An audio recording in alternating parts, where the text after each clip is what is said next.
some I'm just going to restart this freaking podcast. It just did. I wasn't sure if you were going to keep going or not because you kind of were like. I tried and I was just like, okay, this is not happening. All right, 3, 2, 1. All right, welcome back to the Pineapple Couch. This is episode 88. I'm going to be joined by Peter Gonzalez to break down Falcon and the Winter Soldier, episode 3, that is titled The Power Broker. And so I will introduce the man of the hour, Peter Gonzalez. How are you doing, my friend? I am doing great. I think this episode is the one I'm most excited to talk about so far when it comes to this show. I agree. And I'll just tease the audience before we get into our full breakdown. I think I texted you that was peak Disney Plus for me, because that was the most Marvel movie like, I guess, episode that we've seen out of obviously WandaVision and the series so far, and even to an extent Mandalorian. To me, I just felt like the introduction of Zemo and everything they have going on in the show. I really felt the full just power of Disney Plus. Is that ridiculous, or what do you think? No, I feel like I had that same reaction too. I feel like it just put so much in such a concise way, checked so many boxes, and again, it didn't feel rushed. It didn't feel overstuffed. It just felt the pacing was so good, and the level of fight scenes we had in this episode were very up there with Marvel cinema, not just Disney Plus. So I think again, this is showing that the Disney Plus experiment is fully working. Mm-hmm. Yeah, I completely agree. And it's basically what's so cool about this is obviously when you look through the history of the MCU, the 23 or 24 movies that there have been, the Cap trilogy really does stand out in just how great it is. And I mean, I like all of them. I'm a sucker for Iron Man 3, but I will say that I think the Cap trilogy is probably the best out of all the MCU films. Um, and this really just feels like movies 4 and 5, I guess, of Captain America, don't you think? Yeah, 100%. I thought it was such a great connection of character and while at the same time almost being very it gave me Ragnarok feels in the sense that it Mm-hmm. rebooted a couple characters in a way that it was fresh and made sense and really opened up what's coming next for them. And more comic accurate, which is very cool to see. So let's just get right into this episode. The opening, it's kind of like a throwback to WandaVision in a way, except this commercial isn't happening in a fake reality. This is happening in the real MCU, which I guess is a fake reality, but for the purposes of this podcast, it's real to us. It's going to be a commercial for the Global Repatriation Council, the GRC. Their whole thing is to help you get back to the way things were, reset, restore, rebuild. So what's interesting about this is they have this commercial, and it is very I guess the music is soft and comforting, wouldn't you say, Peter? And how much that is like different than the next scene we get of the GRC with John Walker and Battlestar showing up to the compound or the house where the dude who let the flag smashers stay there for the night and fed them chicken liver or some shit. And so we get John Walker rolling up with them, and we immediately see one, not only a difference to what the GRC was saying they are about, and another difference of what him and Captain America, Steve. He goes, "Don't give them a second to delete, shred, or breathe." And so he's looking for Carly Morgenthau and the Flag Smashers. And like I just mentioned, this is the dude who let them stay there. And he does not get the respect, Peter, that he believes that he should. What do you think about this whole scene? It just rubbed me the wrong way and it gave me callbacks to First Avenger with I can't remember the guy's name, the one who wanted to be Captain America. The guy that was super egotistical and arrogant that was like it gave We'll me just call those him vibes. Chet. We'll call him Chet. Okay. So basically it gave me the vibes of Chet. Like, especially because he says, "Do you know who I am?" It's like that's not who Steve was. Like that's not who any of the heroes are. That's like you don't go in with that. That's very it was also very DC, DC Batman type vibes of Oh, like, yeah. "Do you know who I am?" It's like this is the MCU. There's no place for that here. Like Yeah. slow Pinning a guy down, against the take wall, steps back. that sort of thing. Yeah, I'm with you on there. So you obviously see. I'll ask you this question: do we think we're seeing with this kind of like break in John Walker? Is this his true personality, or is that like him being self-conscious about all this, or is this maybe a side effect of him possibly of taking some sort of super soldier serum? Maybe it's hand in hand the two. Maybe it's the Mm, super soldier serum amplifying that's part of himself, because we do see more of this towards the end of the episode, where again you see that he's not this clean cut guy that we thought we were introduced to when he was in the locker room, reminiscing about his high school. It's like, no, this guy's got an edge to him that's not a great edge. Absolutely. And one thing I saw, I forget what podcast I listened to or YouTube I saw it in, but it was comparing Steve and John Walker, and it was about how Cap sometimes would do the wrong things for the right reasons, right? Like you think about what he did with Bucky, and like what he did with in Winter Soldier with the Hydra involving Shield, and all the stuff he did when he was on the run. When you think with John Walker, he's doing the right things for the wrong reasons. Yeah, right things for the wrong reasons. It's just so dynamically exposed, and I know that makes no sense, but I was just thinking about that, and I might just cut that out. We'll see. Let's go to the next thing. Really quickly on Battlestar, as they're leaving this sort of like house or whatever, he seems to be somewhat sympathetic to Carly and the Flag Smashers, how they're helping people getting vaccines and food for people who need it. Do you think that is a hint that maybe Battlestar is a much better person than John Walker? Because I feel like we've gotten a few hints of that.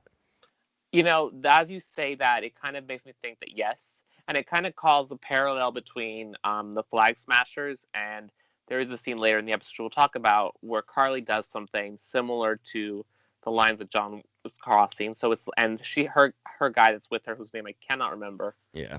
He also has a similar type of vibe to what you just said. So I think there is that parallel that's currently running, where these people that are doing things that they think are good are starting to get a little corrupted. The lines are starting to blur, and that is so spot on for Captain America. That is what Steve always had to wrestle with, and he always pretty much made the right decision, and that's what made him Captain America. So let's wrap up this scene. Battlestar, I think Battlestar is going to stick around a lot and be a hero in the future of the MCU from what I've seen so far. That's why I brought that up. But they are basically, Walker and Battlestar at a dead end. They can't find anything. And so Walker says, so we bet on someone with a better hand, which means they're going to try and figure out what Bucky and Sam are up to and follow them and try and figure it out that way. Now, let's go to Berlin, Germany, where we're going to go to Zemo's prison. Bucky and Sam are rolling up, and Bucky tells Sam, yo, I'm going in alone. You're an Avenger. He hates Avengers. And so Bucky enters Zemo's cell, and Zemo begins to recite the code words that used to control Bucky from Winter Soldier. And it's just such a great way for Zemo to start out, because he's just so manipulative, and we'll get into how much I like Zemo. But so Bucky quickly tells him, though, that doesn't work anymore. And Zemo, with a great line, he says, I know, but I just wanted to see how the new you reacts to the old words. And then he looks at Bucky for a bit and says, something is still in there. On that line, Peter, do you think there's part of the Winter Soldier still in Bucky, or is that just Zemo messing with him? I think that there is that part of him that might still be in there, based on the fact that he's going so far to try to right his wrongs. I think there is something inside of him that is still, which is why he also got mad at Sam in the previous episode and said that, if Steve was wrong about you, maybe he wasn't right about me. So I think there is something underneath the surface that he does still have that Winter Soldier in him. Mm-hmm. A lot of self-doubt that he could be a good person, because maybe it's not even that maybe there is no part of like the mind control Winter Soldier still left in him, but it's maybe he just thinks there is and needs to prove to himself that he can be a good person. I like that. So then we see Zemo apologize to Bucky, and he basically says it was never personal and that Bucky was just a means to a necessary end of how he wanted to break up the Avengers. And then Bucky cuts right to the chase and tells Zemo that someone recreated the super soldier serum, and I need to find out who. Zemo knows where to begin. And then we get this unbelievable montage of Bucky basically describing to Sam how someone could break Zemo out of that prison while we are watching him actually break Zemo out of that prison. What did you think about that whole thing? Walk us through it, Peter. I really enjoyed it because he's like, let me just tell you a hypothetical, and just walks him through step by step the ways that this is going to happen. And I think it just speaks to that kind of the personality that Bucky has. Like, it fit his personality so well and really solidified his character being separate from Sam And where I think the show is really doing is showing they're both a side of Steve. They're both Captain Mm-hmm. America and Steve Rogers. The two of them together make that up. So the way he was able to sort of blur the lines in order to get him out of prison, and he even tells him when Zemo ends up showing up, since he's been broken out, and he just Mm-hmm. walks right in, that Steve went out on the line for him, and now he needs Sam to do the same. Mm-hmm. And I think another thing, I like everything you just said, and another thing that kind of jumped out at me from this scene, and then if you also look back and think about the comics, is this episode they do tease that Bucky may want to be Captain America, but there's also this element of what Bucky is doing for Sam, especially with this Zemo thing, is he is doing the dirty work that Captain America can't do. And that's what Bucky's role as Captain America's sidekick. If you look back at the comics, he does a lot of stuff like that.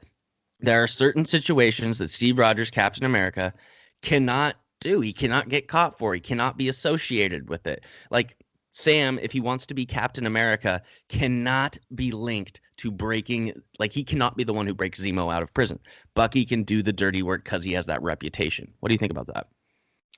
If you watch this podcast, you're able to see my brain exploding as you just said that. If you're listening, you can't really tell that, but like my face just said brain explosion because like that is such, yes. I mean, that's totally, I'm at a loss for words because that's so Let's good. And go. that makes so much sense. That literally, again, speaks to he is looking out for him, even though he wasn't answering his calls at the beginning of the series. Like he's still looking out for him in that way. And again, it speaks to how they're forced to sort of come together because they don't have Steve, which was their uniting piece. It's now the two of them, and I think it's going to be cool to see. I feel like to go along with that, by the end of the season, I feel like Sam's going to do something to save Bucky in a sense as well. I do expect at the end of the season for that bond to be obviously a lot tighter than it was at the start of the show. And this is this happens later in the episode, but it is obvious that they're not the two. They're not great at fighting together. We saw this when they got their butts kicked by the flag smashers on top of those trucks. You see it when they're not really moving in the right way when they're being shot at. That is something that is very important that they need to be able to work together. And so I think as their personal relationship grows and they realize that they do need each other and they are kind of like meant to not meant to be together, but just it makes sense. They are a good duo, and so I think it'll be really important to see how that works out. And I like how you pointed out that they don't fight well together because Marvel is so good about those details that like I think other series, other shows would overlook that they don't fight well yet. As you'll see towards the end of the episode, there is that still that miscommunication that exists because they're not in sync yet. And I Hmm. think I think that just that something that's so natural like that really pays off in the storytelling by the time we get to episode 6, which is wild that we're halfway through the season already. I know it's sad. I'm sad. I love it so much. But okay. So Zemo comes out. Obviously, Bucky had freed him, and so we have basically we're in Zemo's garage, and it's full of like vintage, super cool cars, gold like guns and pistols, and we do see the purple mask from the comic books, which is huge for Zemo's character. And we kind of learn about Zemo that he's been hunting super soldiers for years, even before this whole Bucky thing. It is something that has a personal vendetta about these super soldiers. And then we go to the airport and we start to learn some more about Zemo. He is rich and he is a baron. Baron Zemo, like he is in the comic books. He's also wearing a badass coat that just makes him look so cool. And he has a private jet and a butler, and he is going to take them on that jet to Madripoor, which is where they're going to get started looking for the super soldier serum information. What did you think about that reveal of Zemo being a baron and being maybe like some sort of nobility, very wealthy? Because that's comic book accurate, but not what we saw in Civil War. I Similar to how I said at the beginning of the podcast, I think this episode really does serve that Ragnarok kind of reboot because again, Zemo, we didn't really know a lot about him, and other than he was determined to destroy the Avengers, he killed people, he hated Bucky, like there were all these things, but that was it. But now we are getting the depth that he was a Baron until everything that happened in Age of Ultron happened, and we Mm-hmm. know that he's got the plane, he's got the cars, he's got money, he's got connections that he knows different things. So I think it works to give us this character that existed but wasn't necessarily important to the MCU as a whole, and now he is coming in a much stronger fashion, because I think that he is going to play. I potentially could see him being, if we are going that he's going to be the villainous route, maybe being the bad in Black Panther 2. That could be that. I would love to see Zemo get explored more and flesh his character out more because he's one of the coolest villains in the comics. And I'll say this, I texted you about this over the weekend that I don't know if this is bad. I think Zemo is like my favorite character. We'll get to when he's in the club and he does his little dance. That's hilarious. But I just thought that the way he came out in this episode was such a force. He really just captivated the screen. And it's insane to be able to do that when you're on stage with Sebastian Stan and Anthony Mackie, who, by the way, just continue to kill it in this. It is unbelievable how great they are. But yeah, so I'm all in on Zemo. And we'll get to him more a little later, but let's quickly check in on Carly Morgenthau and the Flag Smashers. We see her saying goodbye to Danya Madani, who was some sort of like mother figure to her. Or is that what you got from it? I feel, from what I understood, I feel like she ran like an orphanage maybe, or like something for like when they were kids, and then she had tuberculosis, which was kind of the motivation for the Flag Smash, Carly at least, to join the Flag Smashers, I believe. Mm-hmm. From it. And so we see her pass away, and Carly says she's sorry because we find out that she had been trying to get information or get medicine to help treat her, and she was unable to. We'll get to a little of that later. So let's go. We're in Madripoor now. Sam is dressed up as the Smiling Tiger, who is basically a con man criminal who operates in Madripoor, and Bucky is acting fully like he is the Winter Soldier under Zemo's control. And they are picked up and escorted into Lowtown, and the power broker is watching. That graffiti can be seen on a building as they're going into Lowtown and Madripoor, obviously. And so that threat is lurking throughout this episode. And they go into a bar, and Zemo immediately starts to scare people by talking to Bucky as the Winter Soldier. And we see how feared Bucky is and like revered, and he terrifies people because Peter, is he like probably in this version of the MCU? Like, let's say this MCU, this world, like, let's say that this is like the world we're living in. Is he like the gnarliest human ever? Like in terms of like an assassin, like in the history of the world, maybe? Is that like an exaggeration? No, I think that's totally the vibe that I got. The way that he's just this killing machine that's like, here, and he belongs to Zemo, and so Zemo's just, got him killing. But he's killed before because he killed for Hydra, and he's just this. And the fact that he's so old, too, I feel like that plays a role into it.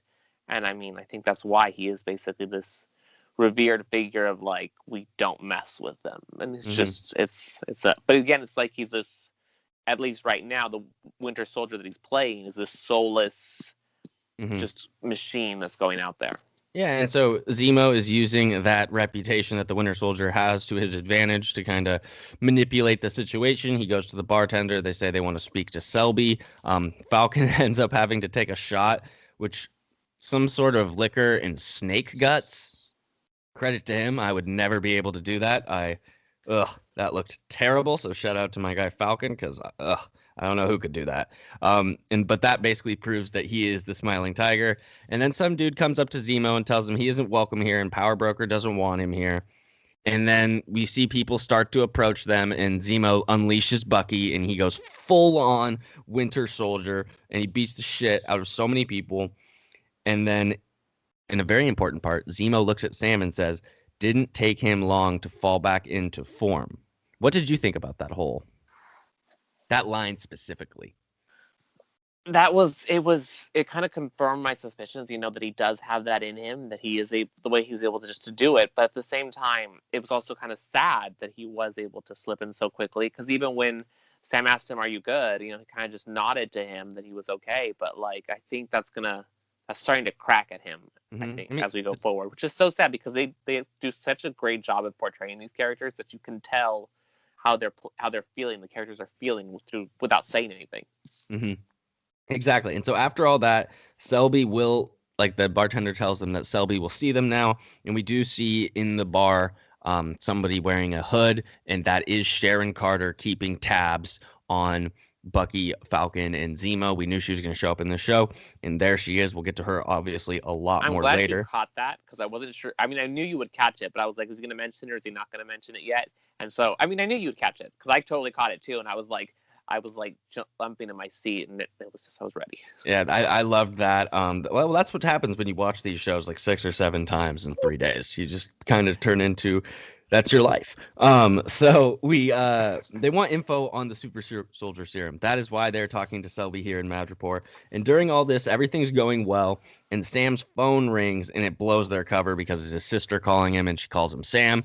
And then basically Selby says, "Kill them." But right after that happens, Sharon snipes Selby through a window, and then Zemo, Sam, and Bucky have to escape basically as a John Wick type bounty is put on them, and they're running through Madripoor, and then eventually Sharon finds them. She's really pissed off at Bucky, and she's really pissed off that she is still basically not allowed back in the USA. She did not get a pardon, and she's been living in Madripoor.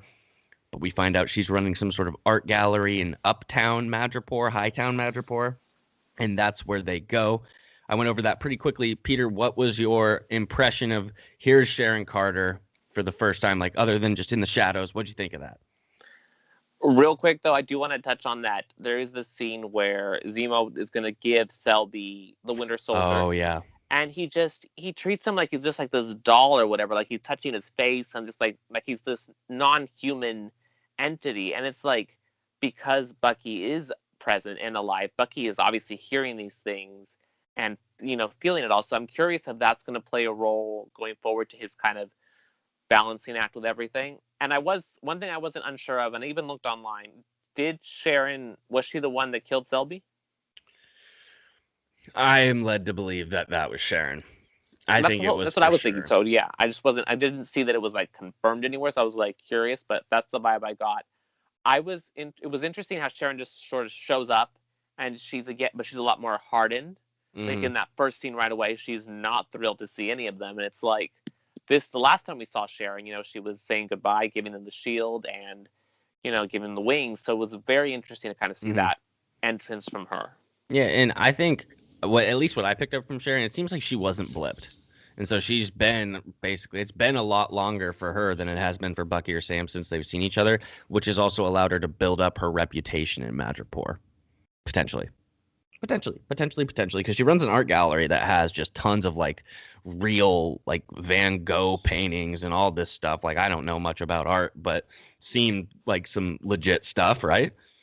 No, totally. And then even they make a joke about it, how Sam doesn't feel like Sam's like, this isn't real, and they're all just making fun of him. And then he like Googles it, and it's like the legit painting that was on display. So it's a lot bigger. It's a bigger deal than they all expected. Yeah, and so they're asking Sharon, like, they want information about the power broker, Nagel. They want to figure out the super soldier serum.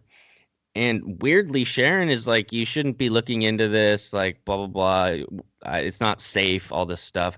Which, if you think about it, is a very weird thing to say to Sam, the Winter Soldier, Falcon, the Winter Soldier, and Zemo. Like, I don't know.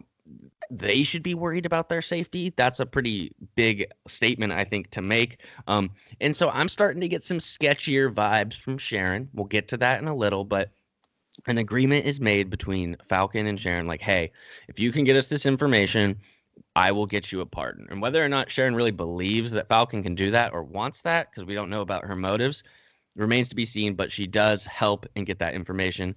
And she has basically like some sort of art show where she has people, and she eventually gets the information on where Dr. Nagel is. Peter, question for you. Was that whole show a ruse? And she already knew all that? Let's just go right into it. Is Sharon the power broker? There is some sketchy vibes going on with Sharon.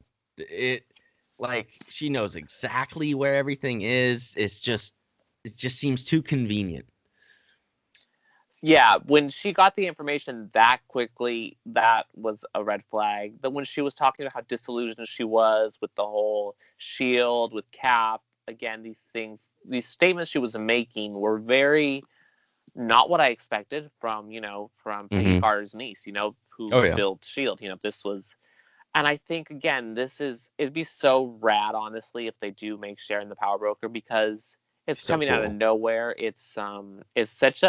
She was such an underused character, She Mm-hmm. was just, a sidekick, similar to how a lot of the female characters were at some point until, Wasp became Wasp, and Mm-hmm. Captain Marvel, Black Captain Widow now, Marvel, even WandaVision. even Pepper got her moment too in Oh Iron yeah. Man Mm-hmm. 3, and then towards the end of Endgame.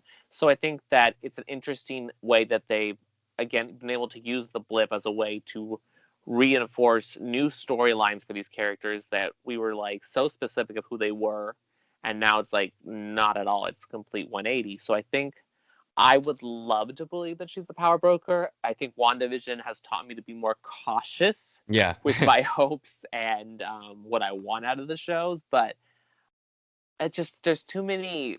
But again, with WandaVision, there were so many things that pointed to so many things that Yep. went nowhere. So, I would like to believe that she is the power broker based on the fact that she was able to find them so quickly, that she wasn't thrilled to see them.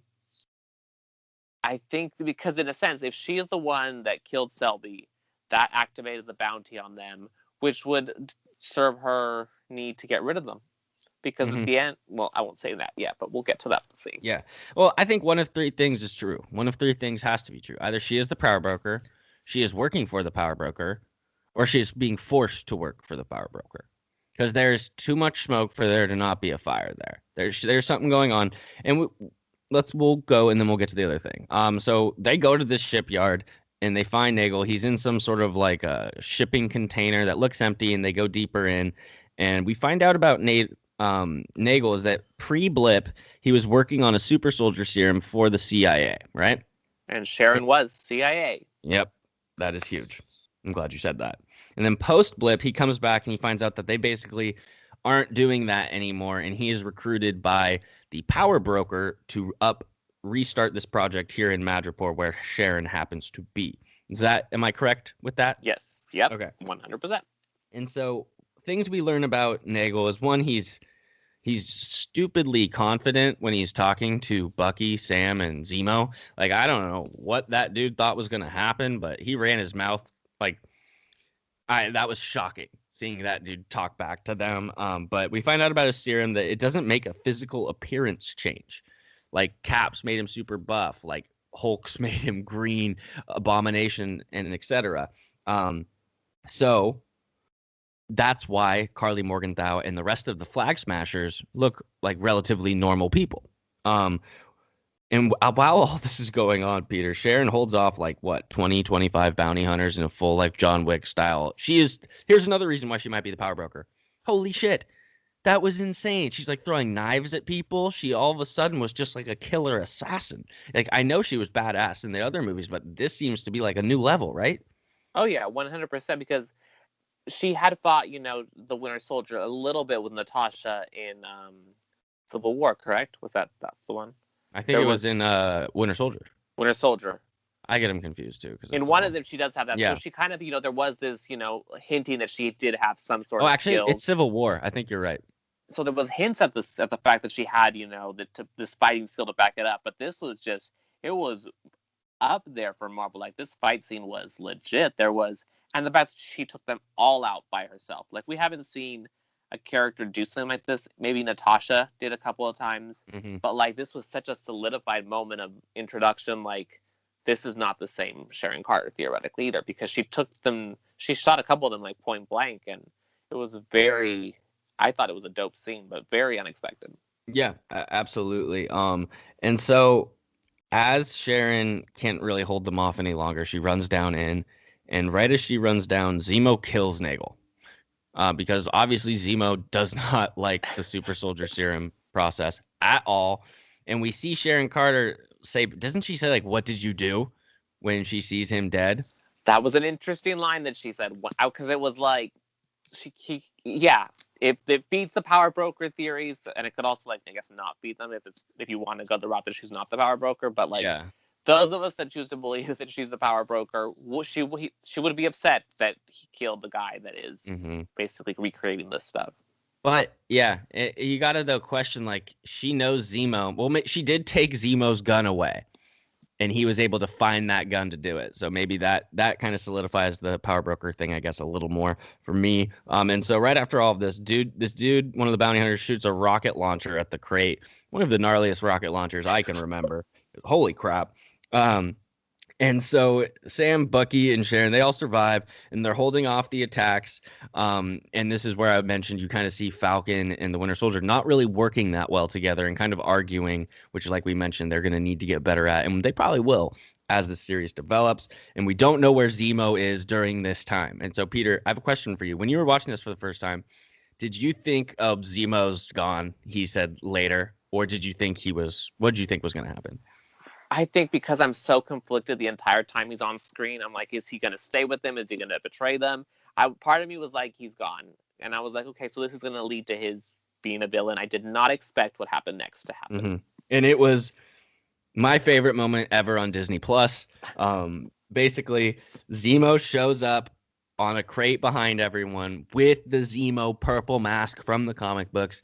He shoots some pipe that makes all this stuff explode with fire. And then he jumps down and is just, remember, he is a special ops military dude. That's what we knew about him in Civil War. Yes, he is a Baron, but he's still very gnarly. And he shows off that and he beats the crap out of all those bounty hunters. And then he is able to take Sam and Bucky away in some car he finds. But before that happened, we saw Bucky pick up a pipe and throw it through someone, which was awesome. Shout out to a friend of the program, Dustin Morgan. He tweeted something about that, and I loved that. We got to mention really quickly, because we kind of passed this up, the greatest GIF of all time, Peter, is Zemo dancing at the art show. So great. So great. I just don't think anything will ever beat it. It just has a life of its own, and it kind of just humanizes this gnarly character in a way that is, again, what these shows are doing. They're creating such depth to these characters that we thought we knew, and we're like, our opinions about them were held fast, and now it's like, nope. Like, I mean, just even when he showed up with the card too to like get Sam and Bucky and Sharon, was just like, it's just got so much swag. Like, yeah, the coat, everything. It's the way they've adapted his comic books look and changed it a little bit to make it a little more modern. It's one of the best examples I've seen in the MCU of them doing that. And so Sharon tells them that she's going to stay back, and she says that she's not going back. And she tells Sam, like, hey, get me that pardon. And then here is the big red flag, Peter, for Sharon being the power broker, is that she is picked up basically right after this by some woman in a car, and she tells her that we have a big problem. Actually, a couple of them. I'll tell you in the car. Come on. That is the big like red flag that, hey, she might be the power broker, don't you think? That was the biggest one for me. Yes. Okay. So as we written initially, yes, that was my red flag power broker connection. But as you said it now, it's almost like if we go with the theory that she's either like in deep cover, or she's working against the power broker while like through the inside, then that would be like she knows that they're a problem and they're jeopardizing what she's trying to do and her trying to take down the power broker. So it could go either way. It could go she's trying to take down the power broker and they're now a problem, or she is the power broker and they're a problem. Yeah, and the other thing I was thinking about, and I really don't want this to be true, is what we saw at the end of WandaVision, right? We had the two, like, who we thought were FBI or CIA agents. They ended up being Skrulls, right? The one of them was. I would be really bummed if that scene was two Skrulls meeting up together. Like, if Sharon Carter was a Skrull and that other one was another Skrull coming to meet up, similar to how it happened at the end of Far From Home with Nick Fury and Maria Hill, and then obviously at the end of WandaVision. I know Skrulls are coming. I just think it's an easy way to kind of cheat in storytelling, if that makes sense. But I do think, unfortunately, that is a possibility. I think that would disappoint me more than Quicksilver, if that's possible. Just because it would. We're giving this character a fresh reboot, completely dope fighting sequences, all this mysterious backstory. Then to say, psych, we're gonna go Skrull, I would just be like, you're trying my patience beyond what I would want to. It would just be a waste. It would be a waste of this great Sharon Carter character, this personality exactly. they created. You have someone that is this role, is able to do this role. Why not let that character fully run with it? I would just. I completely agree. So now we're going to go check back in with John Walker and Battlestar. And basically, they are going to go off the mission, like off the radar, not do exactly what they're supposed to, and they're going after Sam and Bucky because they believe that they broke Zemo out of prison. Um, what did you think about that? That for me was like, okay, we're getting Walker versus Bucky because of this other scene that we're gonna get in a second. Yeah, I was happy. I was happy because I want him to get just like beat up and like I want him to lose. So I was ecstatic that they were like leaning into him, you know, not being this good guy. I was very happy about that. Selfishly, but so we catch up back with Sam and Bucky, and they're on the plane, and Sam's talking about all the pain S.H.I.E.L.D. has caused, from Isaiah Bradley to what happened to Sharon Carter and so forth. And he says that maybe he shouldn't have turned it in. He maybe should have destroyed it. And this really strikes a chord with Bucky. And Bucky says that S.H.I.E.L.D. means a lot to a lot of people, including him, and it's done a lot of good. And that if Sam is going to destroy it, Bucky's going to go take it from John Walker before. So that's Bucky saying, hey, dude, I know this has been complicated for you wanting to be Captain America, but you're not going to throw this away. I care too much about this. If you're not going to do it to uphold Steve's legacy, then I am. And I did like to see that from Bucky. Yeah, I think, again, it shows because, again, they have different histories with Steve. They knew him in different points in time. They had their own connection to him. So I think it is kind of nice that while they do work together, there is still that line of, like, respect where Bucky's still like, no, it still means a lot to me, and you can't just throw away all of that for the stuff that's not so great. I'm gonna throw a theory at you right now. So let's say, I don't know if this is possible, but let's say that John Walker hasn't taken the super soldier serum yet. Okay. And do you recall from the trailers that we did see Sam and Bucky flinging the shield around? Okay, so this is just too funny because I'm literally thinking of that scene as we're having this conversation, how we haven't seen that scene yet, and like, when is that scene going to come? And then you ask me about that scene. Yeah. So yes, so I'm fully aware of that. So let's say, because Bucky talks about how he's going to go take it from John Walker. He does not think that John Walker should have it. So what if theoretically in one of the next two episodes, we see Walker and Bucky face off, and Bucky, because he is a super soldier, beats the crap out of John Walker and takes the shield. And then Sam and Bucky have the shield, and we see that them practicing with it. And then what that causes is, because John Walker gets his ass kicked, he then goes and takes the super soldier serum to go fight Bucky for maybe the climactic ending. I like it. I will endorse that theory. I like that theory.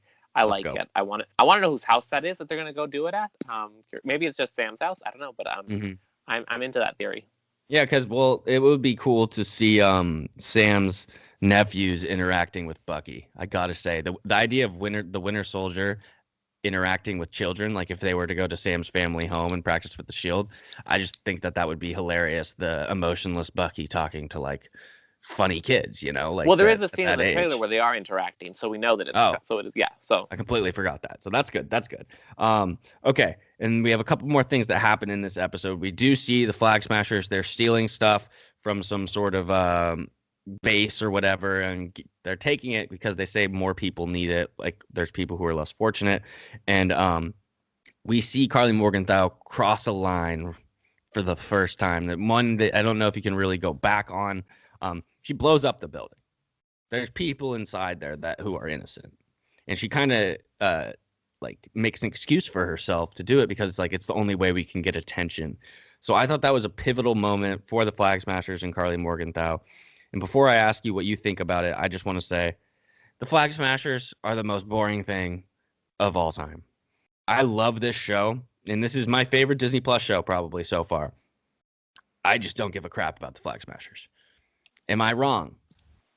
So to answer the first point, up until so I was watching, that Flag Smasher scene when they're taking everything, and I was like, oh, they're kind of on the right, their heart's in the right place. They want to help people. It's kind of Robin Hood-esque. And then Homegirl just goes and kills them all in cold blood, and I was like a Joker blowing up the Gotham hospital type exactly shit. And I was like, okay, so now she's starting to her perspective is skewed, and we're saying she really is a bad guy. When you said that that the Flag Smashers, it made me think back to WandaVision, because that's basically what we can compare it to.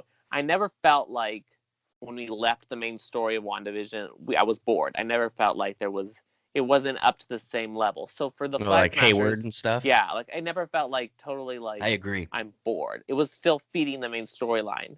Because we've got the Power Broker also going on, I feel like there's a little bit too much on the plate. Yeah. And the Flag Smashers, I don't care enough about them. Like I understand that it feeds the whole storyline post Blip. Like I understand it. Do I need it? Not necessarily. Because again, we've got what 4 different storylines maybe going on at the same time. Not even that. I think we have more, but think about it, Peter. We have 4 antagonists in a certain way. You have John Walker. You have the Flag Smashers. You have Zemo, who has been released, and then you have also what I would say is like the U.S. government in a way. I might be forgetting another one that off the top of my head. Well, Power Broker's another one. No, the Power Broker. So 5. And then the introduction at the very end of the episode of a 6th storyline. So it's like, plus you've got the whole Sam's storyline with his family. We've got Bucky's therapy. There's a lot. We thought WandaVision was a lot going on. This is a lot going on. Yeah, and the naturally, I guess the Flag Smashers just take a backseat to all that because I care way more about that other stuff. And so we know though that Zemo, Bucky, and Sam, they're going after Carly Morgenthau. They knew that the Danya Medini had some sort of connection, and then they find out that she died, but they're going after her. And we quickly get a scene of Zemo talking about Sokovia and his neighbors. And what did he say? You described it better than I did. That they essentially cannibalized upon it. He even mentions, too, if they've gone to visit the memorial, which we've seen in the trailers, but we haven't seen yet in the show. Yeah, so we'll be seeing that. But one theory I want to throw out at you, Peter. Peter, I think it's safe to say that one of those countries surrounding Sokovia could be Latveria, which could be Doctor Doom. What do you think about that? I would be thrilled. I would be hyped. I mean, I want Fantastic Four so bad, so I'm hyped. I want it to be, more than the mutants. I think I want Fantastic Four, which is a hard statement to make. But I'm with that you. could be done so well, and I feel like that's an interesting. I feel like that could be an interesting way to bring it in slowly and kind of show us what's going on. A Doctor Doom Zemo rivalry would be unbelievably fascinating as well. Unless they were, I guess it's possible too that they would fuse the character into one, though. That would be a lot. We'll see. Maybe. One other thing that wraps up this episode is Bucky sees these like Wakandan type beads or balls things on the ground, and so he slowly follows it, and we see a member of the Dora Milaje, and she is here for Zemo. We remember hearing Falcon reference this earlier in the episode. Do you remember what Zemo did? He killed King T'Chaka. He bombed the UN. Do you think Wakanda has forgotten about it? Newsflash, no, they haven't. And we get confirmation of this right here at the end of the episode. Peter, what do you think the Wakandans, the Dora Milaje's role will be in this series? Do you think they will trust Bucky once Bucky explains himself? Or do you think they're just going to go straight for Zemo and Bucky might have to be in some sort of conflict? Well, I liked that it was, I think her name is Ayo, I think is her name. Ayo. That came because she was originally in Civil War. They're so good at this stuff. Civil War. So, because again, that's you're not bringing the main, you're bringing the second in command, and you're connecting another movie back in very organically. I freaked out when I saw the little circles because I knew it was Wakanda. I just was so ready. And so I think that they will believe Bucky because Bucky has that relationship with them. So that's already a step. Like he was the White Wolf.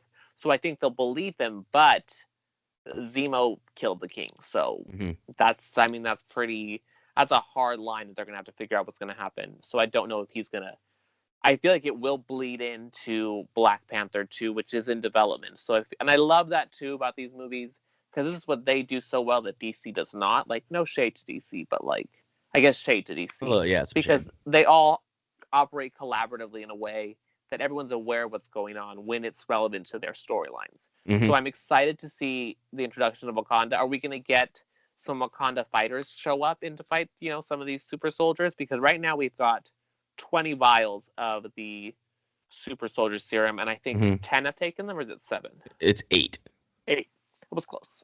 Yeah, you were. So, I think that's a great point. One thing that I'm pretty like dead set on is that I think Bucky he's he's been fighting for his whole life. He always says this. He's never had a break. The one time in his life where he's been peaceful has been when he was in Wakanda. I see Bucky's end game being retiring in Wakanda and helping them out there. I think Bucky's going to be in Black Panther 2. I do see that I think that's where Bucky will head eventually. That's what I would say. I like that because again, Black Panther 2 does have to fill a massive void in it. So I'm curious to see if that's the course they choose to take. Because I mean, Marvel does have the giant toy box of being able to pluck people from different movies to put them into where they see fit in a very organic way. I'm curious to see how that's going to play out because I feel like I said Zemo could show up in Black Panther 2 as well. So I'm curious. I feel like even the Power Broker could bleed into Black Panther 2. The Power Broker could be the guy from Ant-Man 2, like whatever it's called, like the dude who's paying Sonny Birch. Yes. Theoretically, but I mean that would be crazy if that was Sharon Carter. That's where it gets kind of like, I don't know. But we will see. Last question of the pod. We've been teased that there will be a mystery cameo that would work well with Thor in episode 5. So let's not get our hopes up too crazy with these mystery cameo declarations by Disney Plus. So this character is said to work well with Thor, more Earth-based. So I will give a prediction, and I'm going to give a very mild prediction. Not anything crazy. I will say that it will be Thunderbolt Ross. Yes, we've already seen Thunderbolt Ross, but I think this cameo, Thunderbolt Ross and Thor have never interacted in the history of the MCU, not once. And I think what we're going to see from Thunderbolt Ross in Falcon and Winter Soldier and in the Black Widow movie is maybe a new type of style, new attitude, a little, maybe more angry, similar to how we saw Sharon Carter develop. Maybe the same with Thunderbolt Ross. So I'll say that as my guess because I'm trying to keep expectations low. What do you think, Peter? My guess, based on my thought process of reading that interview, of looking online and whatnot, I feel like it's going to be She-Hulk.